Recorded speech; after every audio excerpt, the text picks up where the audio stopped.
रात के 9 बजे पति ऑफिस से घर आया।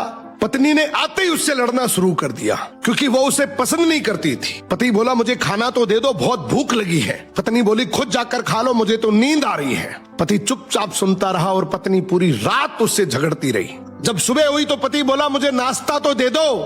पत्नी गुस्से में बोली मैं तुझसे तंग आ गई हूँ, भगवान करे तुम मर जाए। पति कुछ नहीं बोला और चुपचाप ऑफिस चला गया। दोपहर में पत्नी अपने बच्चों को स्कूल से लेकर घर वापस आ ही रही थी कि उसने देखा उसके घर के सामने भीड़ लगी हुई है। वो घबराकर पास गई तो देखा उसके पति की लाश घर के सामने पड़ी हुई है। उसके ऊपर कयामत सी टूट पड़ी। मन में सन्नाटा छा गया। लोग आपस में बात कर रहे थे कि कार से उसका एक्सीडेंट हुआ है। पत्नी जोर जोर से चीखने लगी और चिल्लाने लगी कि संजय उठ जाओ, अब मैं तुमसे कभी नहीं लड़ूंगी, तुम्हें कभी कुछ नहीं कहूंगी, मुझे कुछ नहीं चाहिए। उठो संजू, तुम्हें भूख लगी थी ना, चलो मैं खाना देती हूँ, मुझे छोड़कर मत जाओ, उठ जाओ।